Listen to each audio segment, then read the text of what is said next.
श्री गणेशाय नमः। श्री जानकी वल्लभो विजयते। श्री रामचरितमानस प्रारंभ करते हैं। जय सिया राम। श्री रामचरितमानस के तृतीय सोपान अरण्य कांड में पहला खंड प्रारंभ करते हैं।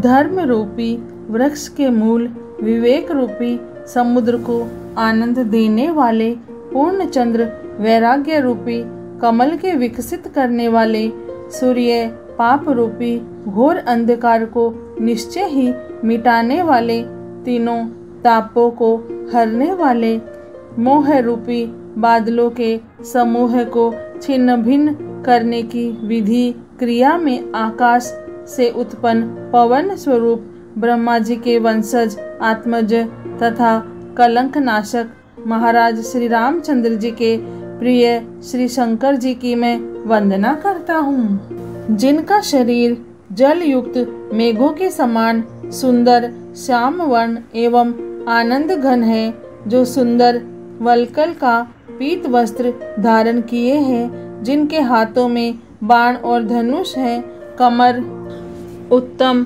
तरकस के भार से सुशोभित है, कमल के समान विशाल नेत्र है और मस्तक पर जटाजुट धारण किए हैं। उन अत्यंत शोभायमान श्री सीता जी और लक्ष्मण जी सहित मार्ग में चलते हुए आनंद देने वाले श्री रामचंद्र जी को मैं भजता हूँ।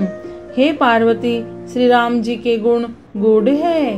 पंडित और मुनि उन्हें समझकर वैराग्य प्राप्त करते हैं, परंतु जो भगवान से विमुख है और जिनका धर्म में प्रेम नहीं है, वे महामूढ़ उन्हें सुनकर मोह को प्राप्त होते हैं।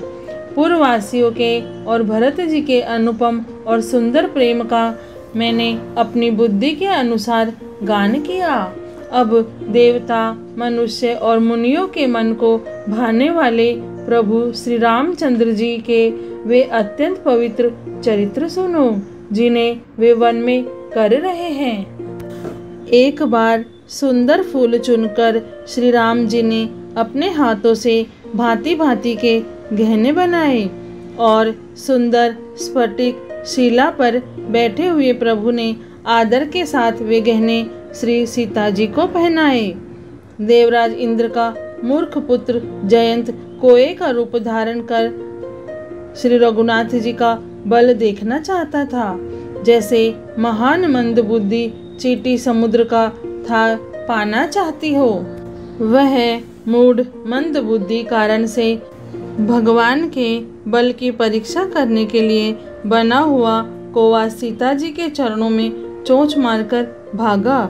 जब रक्त बह चला तब श्री रघुनाथ जी ने जाना और धनुष पर सीख सरकंडे का बाण संधान किया।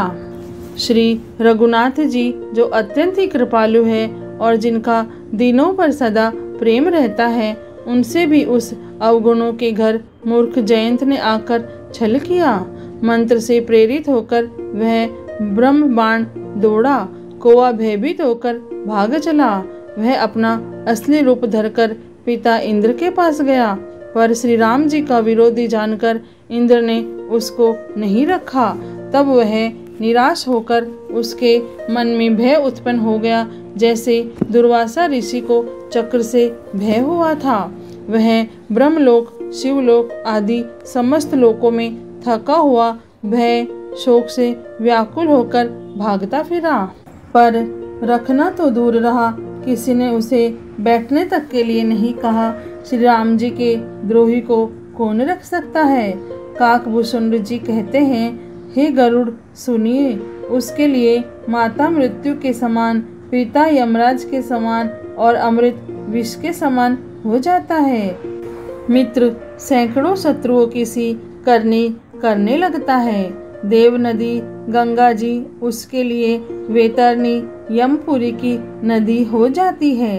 हे भाई सुनिए, जो श्री रघुनाथ जी के विमुख होता है, समस्त जगत उसके लिए अग्नि से भी अधिक गर्म जलाने वाला हो जाता है। नारद जी ने जयंत को व्याकुल देखा तो उन्हें दया आ गई, क्योंकि संतों का चित्त बड़ा कोमल होता है। उन्होंने उसे समझाकर तुरंत श्री राम जी के पास भेज दिया। उसने जाकर पुकार कर कहा, हे शरणागत के हितकारी, मेरी रक्षा कीजिए। आतुर और भयभीत जयंत ने जाकर श्री राम जी के चरण पकड़ लिए और कहा, हे दयालु रघुनाथ जी, रक्षा कीजिए, रक्षा कीजिए। आपके अतुलित बल और आपकी अतुलित प्रभुता सामर्थ्य को मैं मंदबुद्धि जान नहीं पाया था। अपने किए हुए कर्म से उत्पन्न हुआ फल मैंने पा लिया। अब हे प्रभु, मेरी रक्षा कीजिए, मैं आपकी शरण तक कर आया हूँ। शिव जी कहते हैं कि हे पार्वती, कृपालु श्री रघुनाथ जी ने उसकी अत्यंत आर्द्र दुख भरी वाणी सुनकर उसे एक आंख का काना करके छोड़ दिया। उसने मोहवश द्रोह किया था, इसलिए यद्यपि उसका वध ही उचित था, पर प्रभु ने कृपा करके उसे छोड़ दिया। श्री राम जी के समान कृपालु और कौन होगा। चित्रकूट में बसकर श्री रघुनाथ जी ने बहुत से चरित्र किए जो कानों को अमृत के समान प्रिय है। फिर कुछ समय पश्चात श्री राम जी ने मन में ऐसा अनुमान किया कि मुझे सब लोग जान गए हैं, इससे यहाँ बड़ी भीड़ हो जाएगी। इसलिए सब मुनियों से विदा लेकर सीता जी सहित दोनों भाई चले। जब प्रभु अत्रि जी के आश्रम में गए तो उनका आगमन सुनते ही महामुनि हर्षित हो गए, शरीर पुलकित हो गया। अत्रि जी उठकर दौड़े। उन्हें दौड़े आते देखकर श्री राम जी और भी शीघ्रता से चले आए। दंडवत करते हुए श्री राम जी को उठाकर मुनि ने हृदय से लगा लिया और प्रेमाश्रुओं के जल से दोनों जनों को, दोनों भाइयों को नहला दिया। श्री राम जी की छवि देखकर मुनि के नेत्र शीतल हो गए। तब वे उनको आदर पूर्वक अपने आश्रम ले आए। पूजन करके सुंदर वचन कहकर मुनि ने मूल और फल दिए, जो प्रभु के मन को बहुत रुचे। प्रभु आसन पर विराजमान है। नेत्र भरकर उनकी शोभा देखकर परम प्रवीण मुनि श्रेष्ठ हाथ जोड़कर स्तुति करने लगे। हे भक्त वत्सल, हे कृपालु, हे कोमल स्वभाव वाले, मैं आपको नमस्कार करता हूँ। निष्काम पुरुषों को अपना परम धाम देने वाले आपके चरण कमलों को मैं भजता हूँ। आप नितांत सुंदर, श्याम, संसार आवागमन रूपी समुद्र को मथने के लिए मंदराचल रूप फूले हुए कमल के समान नेत्रों वाले और मद आदि दोषों से छुड़ाने वाले हैं। हे प्रभु, आपकी लंबी भुजाओं का पराक्रम और आपका ऐश्वर्य अप्रेम बुद्धि के परे अथवा असीम है। आप तरकस और धनुष बाण धारण करने वाले, तीनों लोकों के स्वामी, सूर्य वंश के भूषण, महादेव जी के धनुष को तोड़ने वाले, मुनि राजों और संतों को आनंद देने वाले तथा देवताओं के शत्रु असुरों के समूह का नाश करने वाले हैं। आप कामदेव के शत्रु महादेव जी के द्वारा वंदित ब्रह्मा आदि देवताओं से सेवित विशुद्ध ज्ञान में विग्रह और समस्त दोषों को नष्ट करने वाले हैं। हे लक्ष्मीपते, हे सुखों की खान और सत्पुरुषों की एकमात्र गति, मैं आपको नमस्कार करता हूँ। हे सचिपति, इंद्र के प्रिय छोटे भाई वामन जी, स्वरूपा शक्ति श्री सीता जी और छोटे भाई लक्ष्मण जी सहित आपको मैं भजता हूँ। जो मनुष्य मत्सर दाह रहित होकर आपके चरण कमलों का सेवन करते हैं, वे तर्क वितर्क अनेक प्रकार के संदेह रूपी तरंगों से पूर्ण संसार रूपी समुद्र में नहीं गिरते, आवागमन के चक्कर में नहीं पड़ते। जो एकांतवासी पुरुष मुक्ति के लिए इंद्रियादि का निग्रह करते हैं, उन्हें विषयों से हटाकर प्रसन्नता पूर्वक आपको भजते हैं। वे स्वकीय गति को, अपने स्वरूप को प्राप्त होते हैं। उन आप को जो एक अद्वितीय अद्भुत माइक जगत से विलक्षण प्रभु सर्वसमर्थ इच्छा रहित ईश्वर, सबके स्वामी, व्यापक जगत गुरु, सनातन नित्य तुर्य, तीनों गुणों से सर्वथा परे और केवल अपने स्वरूप में स्थित है, तथा जो भाव प्रिय कुयोगियों विषयी पुरुषों के लिए अत्यंत दुर्लभ, अपने भक्तों के लिए कल्प वृक्ष अर्थात उनकी समस्त कामनाओं को पूर्ण करने वाले, सम पक्षपात रहित और सदा सुखपूर्वक सेवन करने योग्य है, मैं निरंतर भजता हूँ। हे अनुपम सुंदर, हे पृथ्वीपति, हे जानकीनाथ, मैं आपको प्रणाम करता हूँ। मुझ पर प्रसन्न होइए, मैं आपको नमस्कार करता हूँ। मुझे अपने चरण कमलों की भक्ति दीजिए। जो मनुष्य इस स्तुति को आदर पूर्वक पढ़ते हैं, वे आपकी भक्ति से युक्त होकर आपके परम पद को प्राप्त होते हैं, इसमें संदेह नहीं है। मुनि ने इस प्रकार विनती करके और फिर सिर नमाकर हाथ जोड़कर कहा, हे नाथ, मेरी बुद्धि आपके चरण कमलों को कभी न छोड़े। फिर परम शीलवती और विनम्र श्री सीता जी अत्रि जी की पत्नी अनुसुया जी के चरण पकड़कर उनसे मिली। ऋषि पत्नी के मन में बड़ा सुख हुआ। उन्होंने आशीष देकर सीता जी को पास बैठा लिया और उन्हें ऐसे दिव्य वस्त्र और आभूषण पहनाए जो नित्य नए, निर्मल और सुहावने बने रहते हैं। फिर ऋषि पत्नी उनके बहाने मधुर और कोमल वाणी से स्त्रियों के कुछ धर्म बखान कर कहने लगी। हे राजकुमारी, सुनिए, माता पिता भाई सभी हित करने वाले हैं, परंतु ये सब एक सीमा तक ही सुख देने वाले हैं। परंतु हे जानकी, पति तो मोक्ष रूप असीम सुख देने वाला है। वह स्त्री अधम है जो ऐसे पति की सेवा नहीं करती। धैर्य, धर्म, मित्र और स्त्री, इन चारों की विपत्ति के समय ही परीक्षा होती है। वृद्ध, रोगी, मूर्ख, निर्धन, अंधा, बहरा, क्रोधी और अत्यंत ही दीन, ऐसे भी पति का अपमान करने से स्त्री यमपुर में भांति भांति के दुख पाती है। शरीर, वचन और मन से पति के चरणों में प्रेम करना स्त्री के लिए बस यह एक ही धर्म है, एक ही व्रत है और एक ही नियम है। जगत में 4 प्रकार की पतिव्रताएं हैं। वेद, पुराण और संत सब ऐसा कहते हैं कि उत्तम श्रेणी की पतिव्रता के मन में ऐसा भाव बसा रहता है कि जगत में मेरे पति को छोड़कर दूसरा पुरुष स्वप्न में भी नहीं है।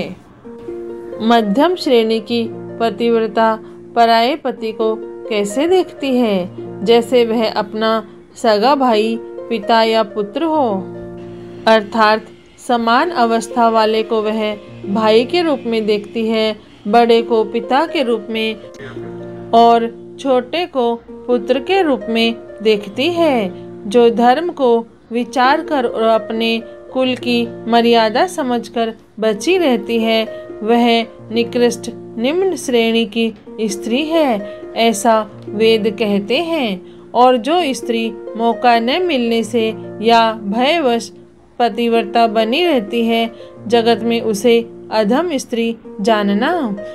पति को धोखा देने वाली जो स्त्री पराये पति से रति करती है, वह तो 100 कल्प तक रौरव नरक में पड़ी रहती है।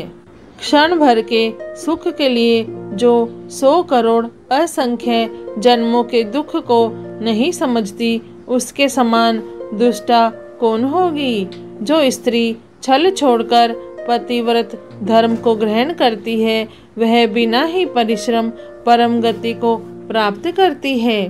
किंतु जो पति के प्रतिकूल चलती है, वह जहाँ भी जाकर जन्म लेती है, वही जवानी पाकर भरी जवानी में विधवा हो जाती है। स्त्री जन्म से ही अपवित्र है, किंतु पति की सेवा करके वह अनायास ही शुभ गति प्राप्त कर लेती है।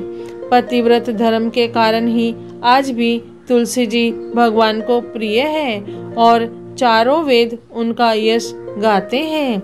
हे सीता सुनो, तुम्हारा तो नाम ही ले लेकर स्त्रियां पतिव्रत धर्म का पालन करेंगी।